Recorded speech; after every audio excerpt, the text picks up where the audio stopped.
കുമാരപിള്ള കവിതയുടെ അനന്യത എങ്ങനെ ഭാഷയിൽ ആവിഷ്കരിച്ചു എന്ന് തന്നെയാണ് ഭാഷയുടെ അപര്യാപ്തതയെക്കുറിച്ച് പറഞ്ഞുകൊണ്ട് സജയ് ഇവിടെ സംസാരിച്ചത്. കുമാരപിള്ള കവിതയുടെ സൂക്ഷ്മമായ വശങ്ങളിലേക്കുള്ള ഒരു സഞ്ചാരമായിരുന്നു അത്. അടുത്ത പ്രഭാഷണം ഡോക്ടർ ആര്യ കെയുടേതാണ്. കുമാരപിള്ള ആദ്യം ഇവിടെ പറഞ്ഞതുപോലെ ഒരു കവി മാത്രമായിരുന്നില്ല, വളരെ പ്രധാനപ്പെട്ട ഒരു വിമർശകൻ കൂടിയായിരുന്നു. ആ മുഖം കാര്യമായി ശ്രദ്ധിക്കപ്പെട്ടിട്ടില്ല എന്ന് മാത്രം. ഈ കുമാരപിള്ളയുടെ വിമർശന ലേഖനങ്ങളെ മുൻനിർത്തിയുള്ള ഒരു അവതരണമാണ് അടുത്തത്. അതിനായി ഡോക്ടർ ആര്യ കെയെ ക്ഷണിക്കുന്നു.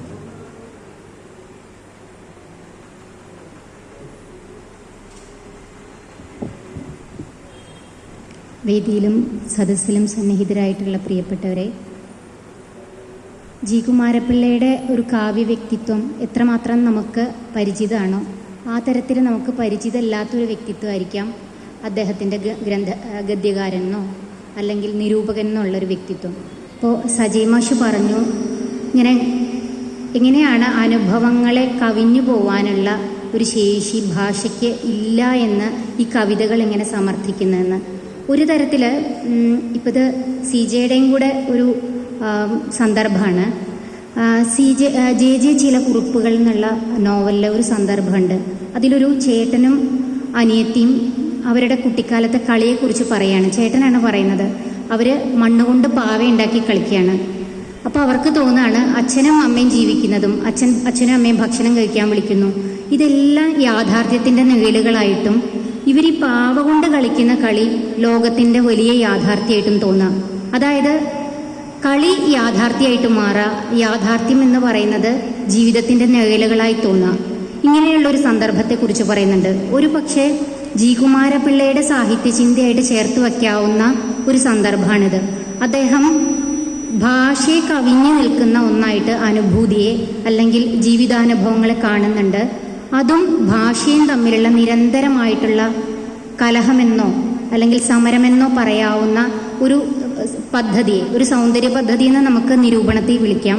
അങ്ങനെ ഒരു കാര്യത്തെയാണ് അദ്ദേഹം നിരന്തരം നിരൂപകന്റെ ഒരു കാഴ്ചക്കോണായിട്ട് കാണുന്നത്. പ്രധാനമായിട്ട് അദ്ദേഹം 1940-കൾക്ക് ശേഷം നിരൂപണ രംഗത്തേക്ക് അല്ലെങ്കിൽ ഗദ്യം എഴുതി തുടങ്ങുന്നുണ്ട്. 84 വരെ എഴുതുന്നുണ്ട്. അതിൽ 63ഓളം നിരൂപണങ്ങളുണ്ടെങ്കിലും 63ഓളം ഗദ്യ ഭാഗങ്ങളുണ്ടെങ്കിലും ഞാൻ അതിൽ നിന്ന് കുറച്ച് ലേഖനങ്ങളെ മാത്രമേ ഇവിടെ പരാമർശിക്കുന്നുള്ളൂ. ഒന്ന്, അദ്ദേഹത്തിൻ്റെ പ്രധാനമായിട്ടുള്ള ഒരു ഊന്നലെന്ന് പറയുന്നത് സാഹിത്യത്തിൻ്റെ പ്രേരണ, കവിതയുടെ പ്രേരണ, ഇത് ജീവിതത്തിൻ്റെ പ്രേരണയെന്ന് എത്രമാത്രം വ്യത്യാസപ്പെട്ടിരിക്കുന്നു എന്നുള്ളൊരു ചിന്തയാണ്. അതിൽ അദ്ദേഹത്തെ തന്നെ ഉദാഹരിച്ച് പറയുന്ന ഒരു ഭാഗമുണ്ട്. ഞാൻ ഒരു ഗാന്ധിയനാണ്, ജീവിതത്തിൽ ഗാന്ധിയുടെ മൂല്യങ്ങളും അതേപോലെ ഗാന്ധിയുടെ മാർഗങ്ങളും എല്ലാം പിന്തുടരാൻ ശ്രമിക്കുന്ന ഒരാളാണ്. പക്ഷെ എൻ്റെ കവിതയിൽ നിരന്തര സാന്നിധ്യമായിട്ട് ഗാന്ധി വരുന്നില്ല. എൻ്റെ ജീവിതത്തിൻ്റെ പ്രേരണയും എൻ്റെ കാവ്യലോകത്തിൻ്റെ പ്രേരണയും രണ്ടായിരുന്നു എന്ന് അദ്ദേഹം തിരിച്ചറിയുന്നുണ്ട്. അദ്ദേഹം പറയുന്നൊരു കാര്യമുണ്ട്, ഞാൻ കവിതയിൽ എൻ്റെ കവിതയ്ക്കകത്ത് വന്നിട്ടുള്ള പ്രേരണകളോട് മാത്രം ഒരു ആന്തരികമായൊരു സംസാരം സാധ്യമാക്കുക മാത്രമാണ് ചെയ്തിട്ടുള്ളത്. അവിടെ ഞാൻ ജീവിതത്തിൽ ബോധപൂർവം പുലർത്തിയിട്ടുള്ള ചില പ്രേരണകൾ കൈയൊഴിഞ്ഞിട്ടുണ്ട്. ഇതിൻ്റെ തുടർച്ചയായിട്ടാണ് അദ്ദേഹം കവിതയെ വായിക്കുന്നത് തത്വചിന്താപരായിരിക്കുന്നോ അതോ കവിത വായിക്കുന്നത് ഒരു സഹൃദയത്വത്തിൻ്റെ ഭാഷയിലായിരിക്കണോ എന്നുള്ള ഒരു ചിന്തയിലേക്ക് വഴിമാറുന്നത്. ഇത് വകയെ പറയാം. രണ്ടാമത് അദ്ദേഹത്തിൻ്റെ ഒരു പ്രധാന പ്രമേയം എന്ന് പറയുന്നത്, ഒരു പ്രമേയങ്ങളിൽ ഒന്നെന്ന് പറയുന്നത് ഈ സാഹിത്യമായിട്ട് ബന്ധപ്പെട്ട് വന്നിട്ടുള്ള നാടകം, ലഘുകാവ്യങ്ങൾ ഇവയൊക്കെ പരാമർശിച്ചു പോകുന്നതാണ്. ഇതിൽ അദ്ദേഹത്തിൻ്റെ ഫ്രഞ്ച് കവിതയെക്കുറിച്ച് പറയുന്നുണ്ട്, കാൽപ്പനികതയെക്കുറിച്ച് അദ്ദേഹം എഴുതുന്നുണ്ട്, യവന നാടകങ്ങളെക്കുറിച്ച് എഴുതുന്നുണ്ട്, അമേരിക്കൻ നാടകങ്ങളെക്കുറിച്ച് എഴുതുന്നുണ്ട്. ഇതിൻ്റെ എല്ലാം ചരിത്രപരമായ ഒരു പരിണാമം അദ്ദേഹം കൊണ്ടുവരികയും അതുപോലെ തന്നെ മലയാളത്തിൻ്റെ ഒരു കാവ്യ ചരിത്രത്തിൽ എന്നാണ് കേരളം മലയാള കവിതയായി മാറിയത് എന്നുള്ളൊരു ചോദ്യം. ഇപ്പോൾ സജയ് മാഷ് ഇവിടെ പറഞ്ഞത് എങ്ങനെയാണ് കുമാരപിള്ളയുടെ കാൽപ്പനികത ഒരു മലയാള കാൽപ്പനികതയായി മാറുന്നത് എന്നുള്ളത് പറഞ്ഞു. ഇതുപോലെ തന്നെ ഒരു വിഷയം അദ്ദേഹം ആലോചിക്കുന്നുണ്ട്, എങ്ങനെയാണ് കേരള കവിത ഒരു മലയാള കവിതയായി മാറുന്നത്. ഇതിൽ എഴുത്തച്ഛൻ, അതുപോലെ പൂന്താനം, ഉണ്ണായി വാര്യർ, ഇങ്ങനെ ഒരു ക്രമം അദ്ദേഹം ഉണ്ടാക്കിയെടുക്കുകയും ഇതിൻ്റെ തുടർച്ചയിൽ കവിത എഴുതിയ ഒരാളായിട്ട് ആശാനെ കാണുകയും ചെയ്യുന്ന ഒരു പാരമ്പര്യത്തെ അദ്ദേഹം എടുക്കുന്നുണ്ട്. ഇങ്ങനെ പലതരത്തിലുള്ള കാറ്റഗറികൾ, നേരത്തെ പറഞ്ഞ പോലെയാണെങ്കിൽ പാറ്റേണുകൾ അദ്ദേഹം സാഹിത്യ വായനയ്ക്ക് ഉപയോഗിക്കുന്നുണ്ട്. ഇത് ഒരു തരത്തിൽ നിങ്ങൾക്ക് ഈ പാറ്റേണുകളെ തള്ളിപ്പറയാം. പക്ഷേ ആ പാറ്റേണുകൾ കൊണ്ടുവരുന്ന ചില യുക്തികൾ നമുക്ക് ഒന്നോ രണ്ടോ തവണ ആലോചിക്കേണ്ടയും അതിലെന്തെങ്കിലും സാങ്കത്യം ഉണ്ടോ എന്ന് ആലോചിക്കേണ്ടയും വരുന്ന ഒരു സന്ദർഭം അദ്ദേഹം നിരൂപണത്തിൻ്റെ ഒരു യുക്തിയായിട്ട് അവതരിപ്പിക്കുന്നുണ്ട്. പിന്നെ ഒരു തരം പഠനങ്ങൾ എന്ന് അദ്ദേഹത്തിൻ്റെ പറയാവുന്നത്, അദ്ദേഹത്തിന് വളരെ ആഭിമുഖ്യമുള്ള, അത് ചിലപ്പോൾ കവിതയിൽ വന്നു പോയിട്ടുള്ള വ്യക്തിത്വങ്ങളായിരിക്കില്ല. അദ്ദേഹം നിരൂപണമായിട്ട് എഴുതിയിട്ടുള്ളത് അദ്ദേഹത്തിന് ആഭിമുഖ്യമുള്ള ചില സാഹിത്യ രീതികളെ കുറിച്ചിട്ടാണ്. അതിൽ പ്രധാനമായിട്ട് 4 കവികളെ വരുന്നുള്ളൂ. ഒന്ന് ആശാനുണ്ട്, വള്ളത്തോളുണ്ട്, ചങ്ങമ്പുഴയുണ്ട്, പിന്നെ വരുന്നത് എം ഗോവിന്ദനാണ്. കഥാകാരന്മാരെ കുറിച്ച് പറയുമ്പോൾ ബഷീർ, തകഴി വരുന്നുണ്ട്, CB കുമാറിൻ്റെ കഥകളെ കുറിച്ച് പഠിക്കുന്നുണ്ട്, കാരൂരിൻ്റെ കഥകൾ. പിന്നെ ടാഗോറിനെ കുറിച്ച് അദ്ദേഹം ഒരു ദീർഘമായിട്ടുള്ള ഒരു പഠനം എഴുതുന്നുണ്ട്. പിന്നെ അദ്ദേഹത്തിൻ്റെ ഇവിടെ അത് രാമകൃഷ്ണ മാഷ് പറയുണ്ടായി, ഈ WB യേറ്റ്സിനെ കുറിച്ചിട്ടുള്ളൊരു പഠനമാണ്. അതിനൊപ്പം തന്നെ യേറ്റ്സും എലിയറ്റും തമ്മിലുള്ള ഒരു താരതമ്യം അദ്ദേഹം നടത്തുന്നുണ്ട്.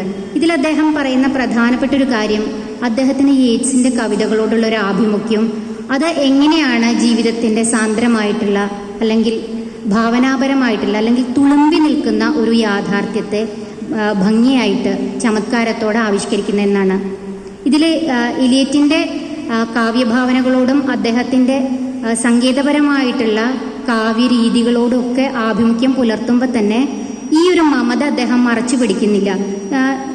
മറ്റൊരു ഇദ്ദേഹത്തിൻ്റെ നിരൂപണത്തിൻ്റെ ഒരു സവിശേഷത എന്ന് പറയാവുന്നത്, അദ്ദേഹം ഏറ്റവും ആഭിമുഖ്യം പുലർത്തുന്ന, വളരെ മമതാബന്ധം പുലർത്തുന്ന, വൈകാരിക ബന്ധം പുലർത്തുന്ന കാവ്യരീതികളോടും അല്ലെങ്കിൽ കവി കെട്ടുമുറകളോടൊക്കെ വിയോജിപ്പുകളും അദ്ദേഹം വളരെ ദാർഢ്യത്തോടെ പ്രകടിപ്പിക്കുന്നുണ്ട്. അത് ആശാനെ കുറിച്ചായിക്കോട്ടെ, ബഷീറിനെ കുറിച്ചായിക്കോട്ടെ, കാരൂരിനെ കുറിച്ചായിക്കോട്ടെ, മറിച്ച് ടാഗോറിനെ കുറിച്ച്, എലിയറ്റിനെ കുറിച്ച്, എല്ലാവരെയും കുറിച്ച് അദ്ദേഹത്തിനുള്ള വിമർശനങ്ങൾ മറയില്ലാതെ പറയുന്ന, അങ്ങനെ ഒരു തരത്തിലെ പാകമായിട്ടുള്ള പക്വമായിട്ടുള്ള ഒരു ഗദ്യത്തിൻ്റെ രീതി ജി കുമാരപ്പിള്ളയുടെ ഗദ്യരചനയിൽ കാണാൻ കഴിയും. നമുക്കറിയാം, ഒരു ഗാന്ധിയന്മാരുടെ ഒരു സാഹിത്യ വായനയ്ക്ക് ഒരു പ്രത്യേകതയുണ്ട്. മലയാളത്തിൽ അത് നോക്കിയിട്ടുണ്ടെങ്കിൽ ഒരു തരത്തിൽ മാരാർക്ക് ഈ ഒരു ഗാന്ധിജി സ്വാധീനിച്ചൊരു ബോധം ഉണ്ടായിരുന്നു. അത് വരുന്നത് നേരിട്ട് ഗാന്ധിയുടെ ഒരു സൗന്ദര്യബോധം എടുക്കുകയല്ല ചെയ്യുന്നത്, ഗാന്ധി കൊണ്ടുവന്ന മൂല്യങ്ങളുടെ ഒരു ലോകമായിട്ട് സാഹിത്യത്തെ മനസ്സിലാക്കുന്ന ഒരു രീതിയാണ് നിരൂപണത്തിൽ ഗാന്ധിസം പ്രവർത്തിച്ച ഒരു രീതി. ഇതൊരു തരത്തിൽ പുരോഗമന സാഹിത്യ പ്രസ്ഥാനം കൊണ്ടുവന്ന ഈ സാഹിത്യത്തിൻ്റെ പ്രയോജനം എന്താണ്, എഴുത്തുകാരുടെ ധർമ്മം എന്താണ്, സോഷ്യലിസ്റ്റ് റിയലിസം എങ്ങനെയാണ്, കൃതി എങ്ങനെയാണ് സമൂഹത്തെ പ്രതിഫലിപ്പിക്കേണ്ടത്, ഇത്തരത്തിലുള്ള ആലോചനകൾക്കൊക്കെ ഒരു മറുവാദമായിട്ട് നിൽക്കുന്ന ഒരു വഴിയാണ്. ഒരു നിലയ്ക്ക് ജി കുമാരപ്പിള്ളയ്ക്ക് ഈ വഴിയിൽ ഉള്ള ഒരു യാത്രയുണ്ട്. അതിൽ അദ്ദേഹം പ്രധാനമായിട്ട് പറയുന്നത്, യാതൊരു കള്ളിയിലും ഒതുക്കാൻ കഴിയാത്ത ഒരു മൂല്യങ്ങളുടെ ലോകമാണ് സാഹിത്യം എന്ന.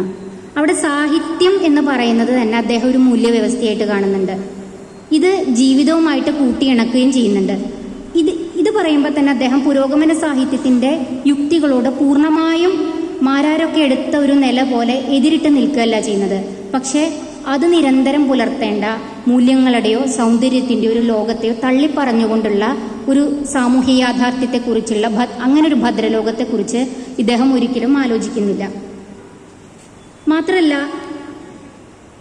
ഇദ്ദേഹം നിരന്തരം വ്യക്തിയെക്കുറിച്ച് നിരൂപണത്തിലും അതുപോലെ അദ്ദേഹത്തിൻ്റെ വായനകളിലും എല്ലാം